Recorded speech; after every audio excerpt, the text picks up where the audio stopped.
and they come to work happy. They're pumped to be there. We're using good produce. We have a great kitchen. It's a joy to come to work, really. I mean, it's sort of, if anything could have, after sort of travelling around, I've sort of found sort of my calling to sort of stay in this area, I would say. This is the Deep in the Weeds podcast. I'm Anthony Huckstep. Restaurants in wineries are very special, particularly in Australia, where they've become a real feature of what it means to dine regionally. What does it take to deliver an award-winning regional restaurant within the confines of a winery? Dan Gedge is the head chef of Leeuwin Estate in WA. Dan, how are you? I'm great, thank you. How are you today? Good. You've been over there in the role for a couple of years now, but really sort of hit the main stage this year with some accolades. What's it been like?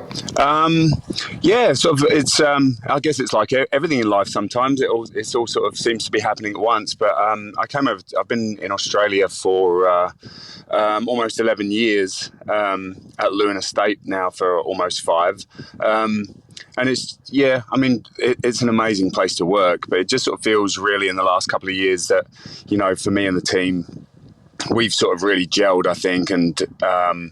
And also just, there's been huge changes in the industry and I guess around the world. But in this last couple of years, sort of, hate to say it, but since COVID and everything that happened there, I think it's really defined us as a restaurant, I think.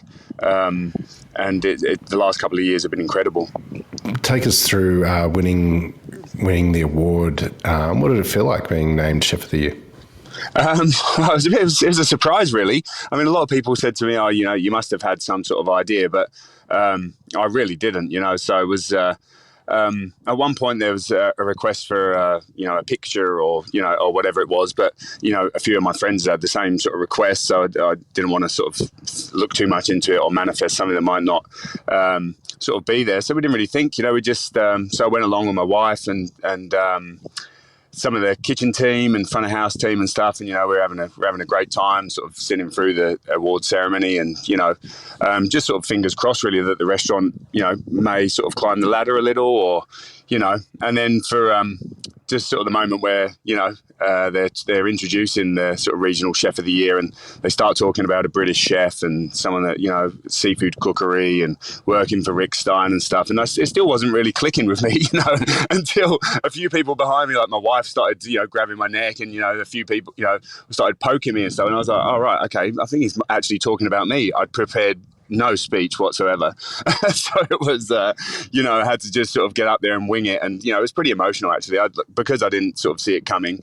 I don't know. It doesn't happen very often that I'm lost for words, but there I was. I managed to pull a very short speech off and thank everyone. But it was pretty amazing and nice to be recognised, I guess, on a sort of personal level. But as I said on the night, I guess it's very much goes to me and the team that sort of prop me up sort of every day, and kind of help me sort of transfer my ideas into dishes and so on. So it was it was an incredible night.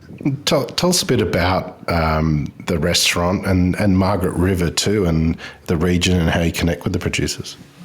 For me, it's sort of Margaret River.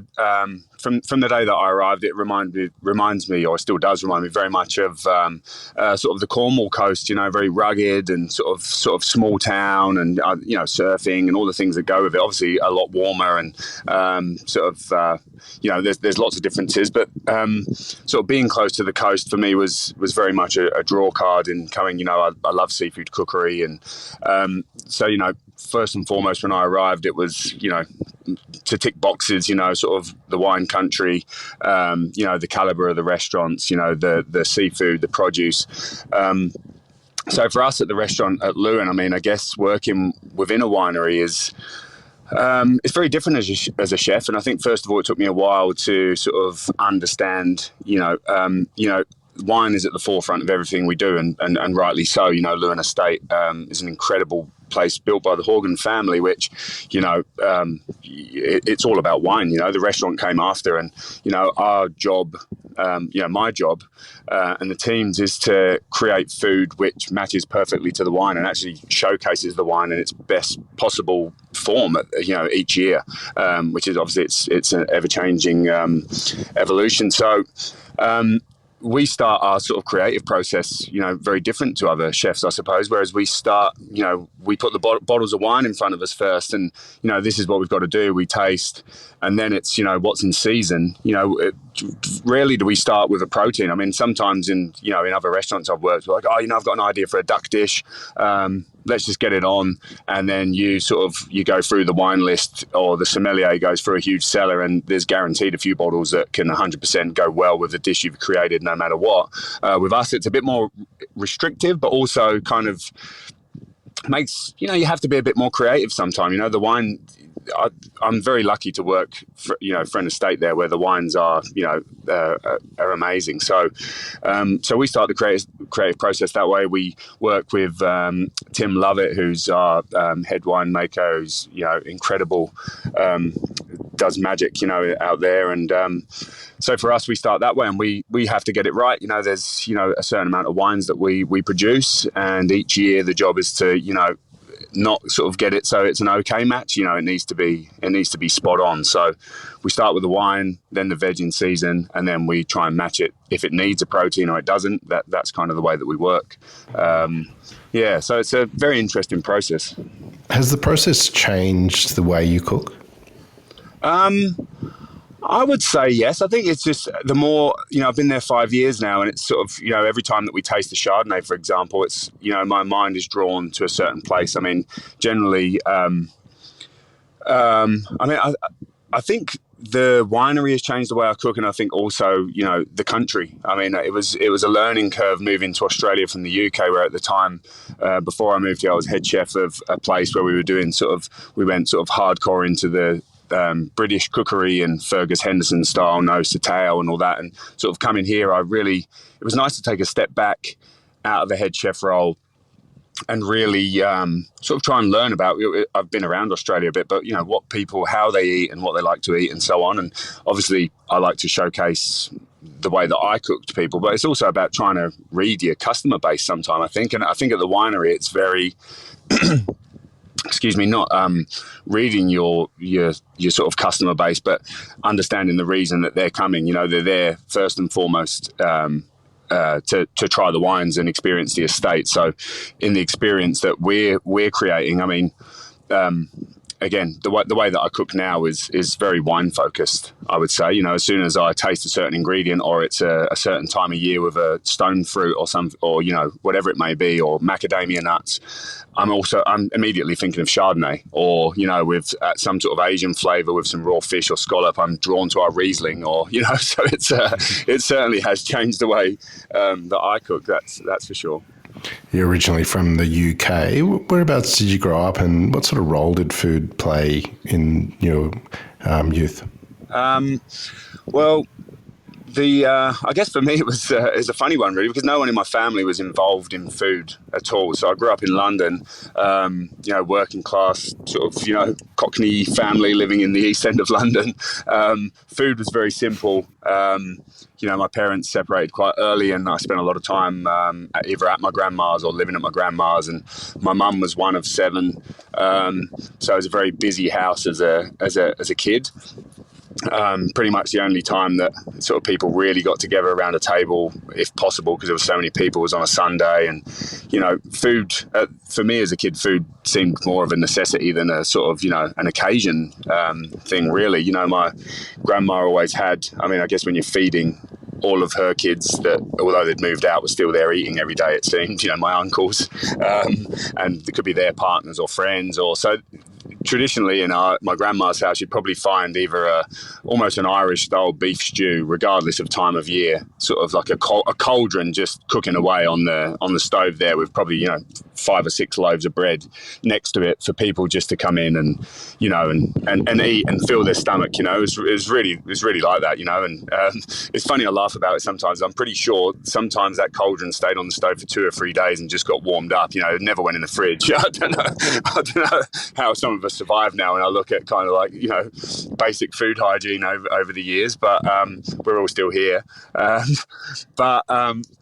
Yeah, I didn't come from that. My dad was a mechanic. All of my uncles were either in trades, and Even sort of as I came into my teen years and stuff, a lot of my friends, no one was involved in hospitality at all. So for me to find a path into it was really surprising, I think, for everyone, myself included. In saying that, I did used to, as a kid. Now, sort of, I look back, either in my parents' home or with my grandma, everyone had to chip in doing something, whether it was dishes or so. For me, I sort of always found it easy. I was interested in food, but I always found it easier to help mum or grandma peeling parsnips on a Sunday, or peeling the potatoes, old school peeler of a newspaper down over the table. That's how they used to do it. And just for me, that was that was easier than having to do dishes or wash up or dry up. So I took the easy route, but there was an interest. My sister, I used to ask a lot of questions. My sister wasn't interested. She'd prefer to,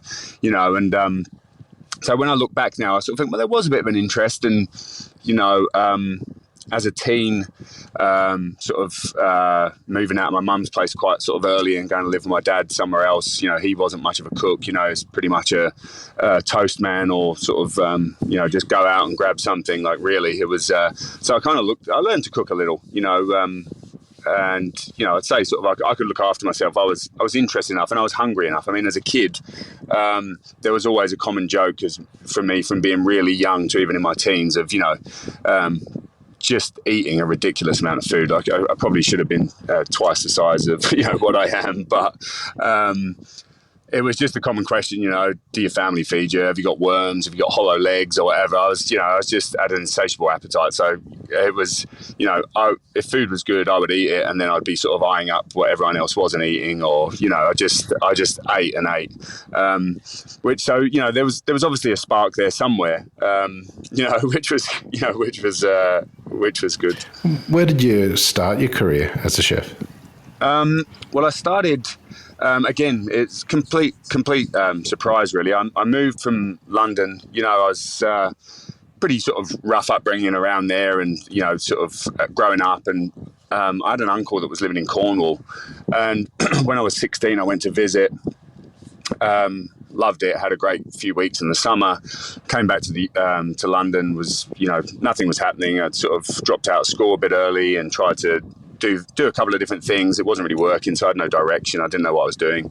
And just before my 18th birthday, my uncle just said to me, what are you doing down there? Just, if you don't know what to do, why don't you just come down here, spend some time, get a job in the summer. It's a real tour.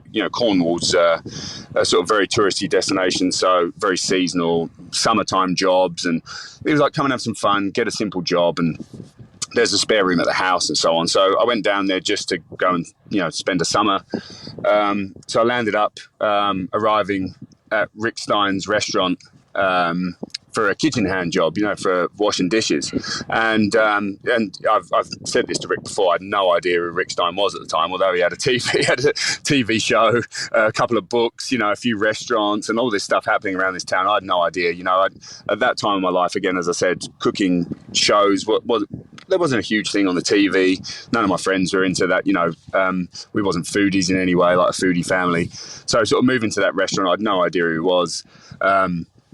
Went into a job in the kitchen there as a kitchen hand, and it was a very, very busy restaurant. Obviously, he's sort of one of the pioneers of seafood in the UK. But I sort of come to realise pretty quickly, again, it sort of links back to the sort of grandma's house peeling vegetables. That we used to have, used to be 100 covers for lunch, 140 for dinner, and there used to be 3 kitchen hands on, one sort of in the sink, one on the machine, and one person running around and helping the chefs and doing food prep and stuff. So for me, I used to try and get that position. Some of the other guys didn't want it, they'd rather just be, hung over in the corner where they didn't have to do anything. And I'd sort of be like, well, give me the bags of spinach, the big bunches of spinach to pick, and the 50 kilo of mussels and whatever. And I just jumped on that side of things. I'd rather be peeling onions and stuff, probably for what I thought was taking the easy route. But And yeah, I don't know, that sort of came natural. I sort of realised as well pretty soon, you know, I was just turned 18, that, you know, by looking after the chefs and prepping and making sure they had the right pans and, you know, the trays they needed during service and stuff as well, there was always plates of food or pots of food and stuff coming over, and generally coming in my direction, which was always good. And you know, it's one of those things, you know, there's an order misfired or whatever it is, or, you know, someone's cooked too many portions of mussels or whatever it was, always came over to us. We took it out of the back. And for me, it was mind blowing. I'd never eaten I was 18 years old. I'd never eaten a bowl of mussels. I'd never eaten a risotto. I'd never seen half the stuff, you know, a roast, tranche and a turbot with hollandaise sauce that, you know, is wrong order and someone puts it out of the bag there. I'd never seen it. Had no idea what any of it was. So to actually start eating that at the time was, you know, for me was, yeah, I don't know. I think that sort of just opened so many, I don't know, I was blown away really. And I think the chefs, well, definitely one chef who had a huge part of my, you know, my introduction to the career as well was Stefan Delorme, who was the sous chef there at the time. And he's been the head chef and now group chef for over 20 years. So he sensed something, I guess, that I'd be eating different things. He'd be bringing over, you know, pans that, you know, had bouillabaisse in there and whisk some rui in and bring it over to me and say, you know, taste that, see what you think. And, you know, giving me mussels. He gave me my first oyster that sort of almost choked on, and, you know, which I'm pretty sure. So he was very instrumental in that sort of thing. They could tell that I like food. And like I say, it was all about back scratching, I suppose. And I learned quite early on how to sort of get into it. And I think I was just drawn, I think, as a lot of people sort of say, you know, I had no direction in life. So to walk into a kitchen was, you know, to sort of see, you know, the structure and, you know, discipline and just that very structured hierarchy and things like that is exactly what I needed. I needed to sort of immerse myself into something. So, you know, I love the sort of, you know, this, at the time I could feel it. You could feel like a kitchen just sort of winding up from, you know, 7 a.m. until 11 as it was drawing close to service, and, you know, this sort of like pressure pot kind of thing, you know, even from our side. And I was kind of drawn to it, I think. You know, didn't mind the long hours and from there, it was all about lucky breaks, I suppose. They saw that I didn't mind working with vegetables, and then there was a bit of short staffing happening and a few bits and pieces, and they were short someone in the kitchen. They needed someone to do a amuse-bouche at night times. They'd set it all up. I would do the dishwashing in the daytime, and then at night time I'd have one job, you know, just send out one amuse-bouche. You know, obviously the chef that was normally there would do multiple things, but they just needed someone just to do that. And, you know, for me, then it was sort of like, you know, the head chef told me how important that job was. The first thing that a customer sees is that small amuse-bouche and so on and so forth. You know, off came the blue kitchen porter outfit and on came an oversized white, you know, white coat, you know, and I was stoked. I was like, you know, for me, it was next level at the time. I was completely out of my depth and probably shouldn't have been wearing a white jacket, but they put one on me. And that was it. That was the spark. And then from there, you know, it just progressed really from there on work-based training and started cooking started from the ground up. Rick Stein's influence is global, and there aren't many people that don't know who he is these days. But do you have any stories of what it was like working with him? I feel really privileged actually to have spent time there, especially for people before me. He would have been in the kitchen a lot more, but when I first started out, he was sometimes wearing a jacket. He was always on the pass, but he was tasting, watching. You know, he was, you know, he was around. And for me at the time there to work there, you know, it was amazing. I mean, it was a very humbling thing, not only for myself, because I started there, but just to look now at the chefs that were working in the kitchen at the time when I started as a commie, you know, the current head chef of, you know, the Fat Duck and Dinner by Heston, and you could go on. Nathan Outlaw was there as a junior sous chef.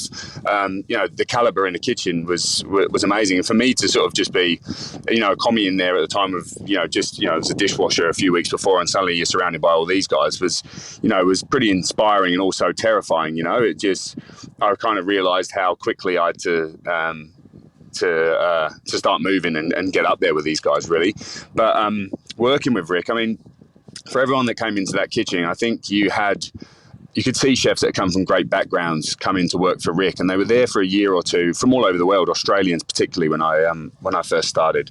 And it was to just come and learn as much as you can. He was like, you could put him into a similar category to like Josh Nyland. Now everyone wants to go and learn. At the time, Rick it was 100% seafood restaurant, using all of the best produce that you could possibly see. So you'd arrive at the restaurant after cooking a few scallops where you'd worked before and fill it in the odd fish, and you thought, I'm pretty comfortable with seafood cookery, and you'd arrive in that kitchen and you'd just be, everyone was just like, I don't know, completely in the shit, really.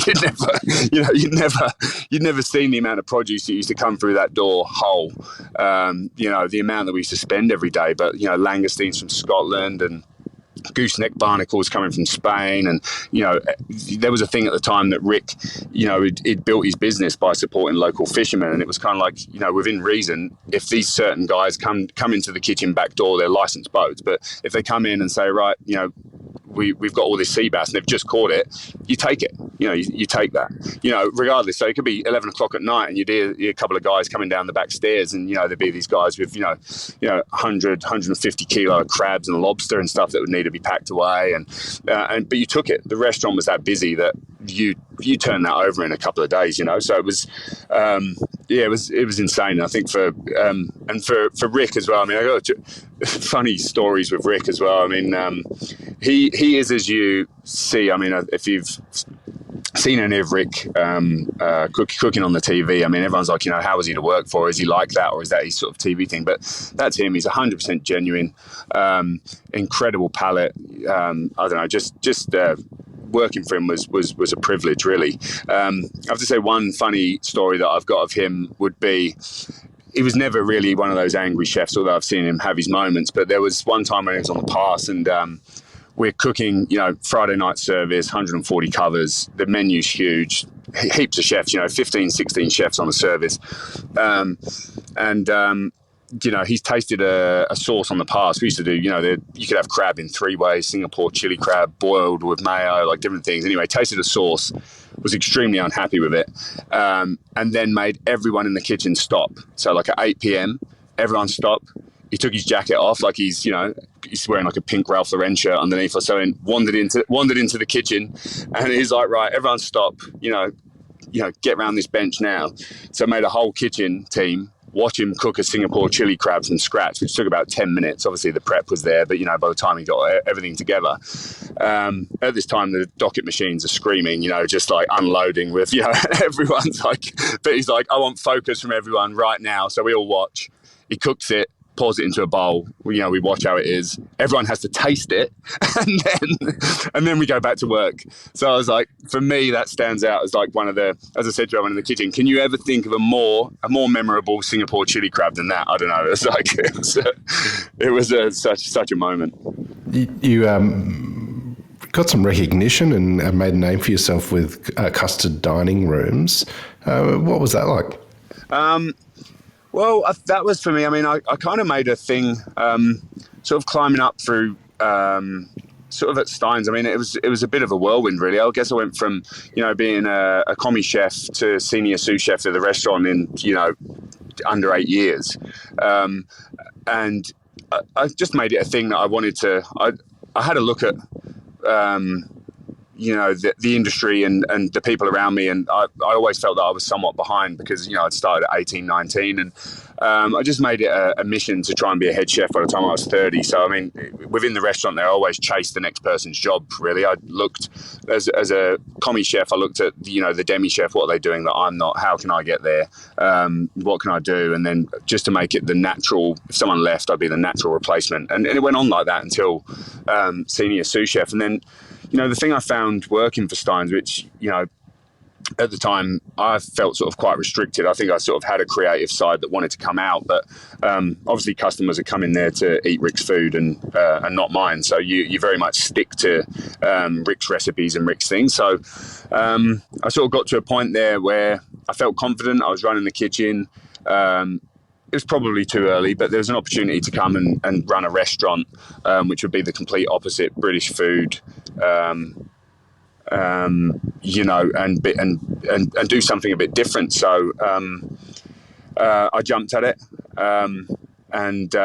yeah, it was to do something. I felt that I was lacking, you know, knowledge of meat and other aspects of cookery. So I sort of went full reverse and went from cooking everything that could possibly come from the ocean to trying to cook every tail, ear, liver, kidney, or whatever that you could find on an animal. So we went forward, and that restaurant was, you know, it was really, really hard work. I mean, it was a great little place, and I think our small team did. But we were open, you know, breakfast, 11sies, lunch, afternoon tea, dinner, 7 days a week. It was just, you know, it was busy, a busy joint. I mean, to put it into any sort of context as well, we didn't even have a call room. So it was, we just had we had a heap of, we do 70 or 80 for breakfast, same for lunch, and, you know, maybe 100 for dinner. And it was pretty much, you know, we could never get ahead of ourselves. We're, you know, vegetables and stuff are coming in and different things. And you pretty much had to almost, other than the really, you know, herbs and other stuff, you kind of had to prep from the crates, you know, to a certain point. You couldn't pack it away.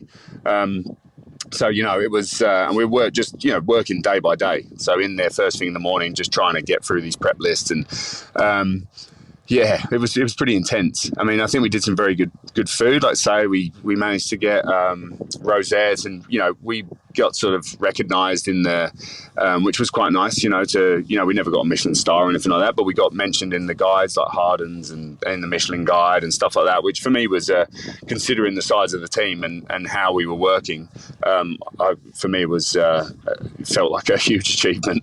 And from that one, I mean, I think I sort of, you know, not burning out, but 4 years of that, I was, you know, we did our own laundry. We had our own little van. We used to have to drive all our garbage away and do it. Like we were everything.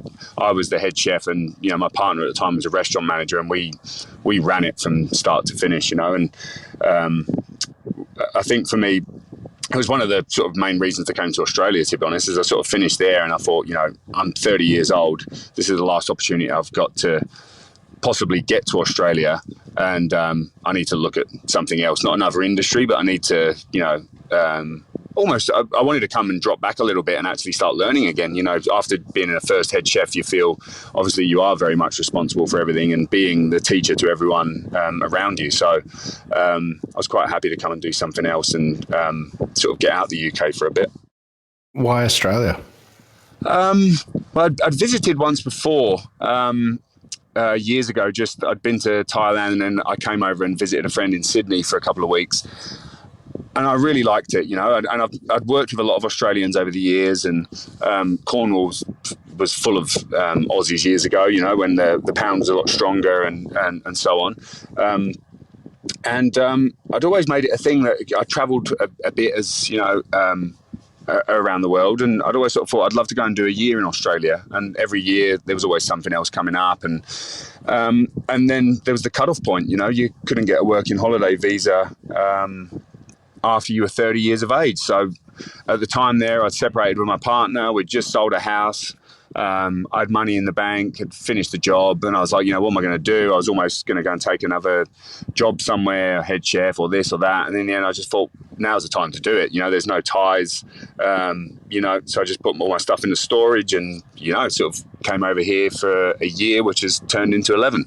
So I returned once to empty the storage unit and pretty much give it all away or sell what I possibly could, but I pretty much gave most of it away. And yeah, sort of haven't looked back really. I've been here ever since, and now I'm married and, you know, 2 kids here, and sort of no real desire to leave. Take us down to the kitchen of where you are at the moment, and is there a dish or two you can tell us about that sort of exemplifies what you're doing there? Well, I think we're still. Well, I'd like to think, you know, we produce a lot of white wine out of the estate as well. So for me, it's perfect because I think the owners know of my love of the sea and, you know, and the sort of bounty that comes from there. So we produce a couple of reds, which is perfect that I can balance those with other things. But, you know, we produce an incredible range of Chardonnay and Riesling and Sauvignon Blanc and so on. So a couple of dishes. At the moment, we've got... It was a dish. It just sounds like one of those. It's a bit of a cliche, but so we've got these incredible scallops from Esperance, and we've got a garden which is, it needs a bit of TLC, but we've got stuff growing in our garden, lots of herbs and bits and pieces, and figs and lemons and so on, and lots of horseradish. And there was a time when I wandered down. And I was looking for some inspiration for something to do with scallops, and then we've got some sort of bronze fennel there, we've got some horseradish, we've got some lemon, we've got elderflower, all this stuff growing together. So we actually have a dish on the menu of just sort of cultured cream with heaps of horseradish fruit. I'm a big fan of, must stem back to those roast beef days or whatever it is, but I'm kind of a bit of a horseradish fanatic. But we do like a nice cultured cream with lots of horseradish and some mayo lemon zest through it. Beautiful little scallops that have been brined and then just dressed in mayo lemon juice. We've got sort of bronze fennel from the garden, elderflower vinegar, and we do some kohlrabi, which has just been lightly pickled in juiced apples, some horseradish oil. And it just works. It's so simple. I think that sort of comes back to the Rick Stein thing. I mean, it was always drilled into us that you take 4 or 5 ingredients, one of them being, this piece of incredible fish or prawn or whatever it may be. It doesn't need much. It needs a few good things to help it along its way. I remember once he gave a analogy of, I think after a few wines possibly, that the piece of fish was Mick Jagger and everything around it was the rest of the Stones kind of thing. One's, depends where you hold Mick Jagger in your sort of thing. But he said they all complement each other, and one is nothing without the other, and so on and so forth. But sort of just I've always taken something from that, I think, and just there's a few, we manipulate a few ingredients, but we just try and show a purity of ingredient. I think is important, and that's our winemakers. I've taken that from the winemaker as well. He's constantly going on about his wines. He still wants there for everything that there is, and all of the stuff that the barrels that they may use, all the different processes. Something that must stay would be purity of fruit. And that's something he wants you to sort of taste the terroir, and and for the Chardonnay to be recognisable as Leeuwin Estate, and to still taste what has come from the vineyard. So we try and sort of keep that. Which it makes sense to follow that ethos into the kitchen. Follow what his beliefs, and they align with mine perfectly with Rick's. And whenever we cook seafood. Or any of the dishes, I try and make that sort of our. If we have an ethos, it would be that is to sort of make the ingredients shine. Try not to overpower things with adding too many, whether it be garnishes or whatever, and just let it stand out really. Well, you've built a life down under, and and one of the main voices in food in WA now as well. What do you love about what you do? I don't know. I still, I'm still on the tools some of the times at the moment, so I still very much love cooking. I mean, a lot of the time I love the floating role that I have, which allows me to still jump in and help the guys out and prep, and whether I'm a help or a hindrance, who knows, do my best to keep my hand in there, because, that is what I love. I mean, the thing about being here, which I guess I love as well, is being, Margaret River always held something for me as well, where I spoke to friends years ago and that told me what an amazing place it was. The beaches, the surf, the wine, and, the area is incredible. And, to bring my family up here, I can't think of a better place, especially looking back to, where I grew up. But for the restaurant world as well, for me, sort of working within a winery, I mean, it's not why I work there, but, we're only open days. So we do 5 at the moment, because we're still not a 7-day operation after sort of a lot of staffing issues and different things. So we're a 5-day operation, hopefully going back to 7 very soon. But regardless, we're only open for lunch, unless there's an event or so on. So it's very much one service from 12 till 3. And we put all of our energy and passion and everything into those 3 or 4 hours, really. That's so for me, for a work-life balance, and having a family, for me to be able to go to work at 7 or 8 in the morning and return at 4 or 5, is the closest that you can get to having a normal life as a chef, I think. It's certainly made a difference. I mean, the days of, I think that the days of 15, 16 hours and getting paid, hopefully on their way behind us, I would say. But certainly for us and the region, it's a huge thing, and the chefs are happier. I'm always convinced that sort of happier chefs produce happier food, whether that's correct or not. But I mean, everyone comes to work. Obviously we all have our days, but people come to work, and they come to work happy. They're pumped to be there. We're using good produce. We have a great kitchen. It's a joy to come to work, really. I mean, it's sort of, if anything could have, after sort of traveling around, I've sort of found sort of my calling to sort of stay in this area, I would say. Well, it's amazing what you're doing over there, Dan, and it's an honour to have you on Deep in the Weeds today to hear just a part of your story. Please keep in touch and we'll catch up again soon. Awesome. Thanks very much. This is the Deep in the Weeds podcast. I'm Anthony Huckstep. Stay tuned as we take a deep dive into the lives of the incredible people who ply their trade in the food and hospitality sector. Special thanks to executive producer Rob Locke for making this all happen. Follow us on Instagram at Deep in the Weeds Podcast or email us at podcast@deepintheweeds.com.au. Stay safe and be well.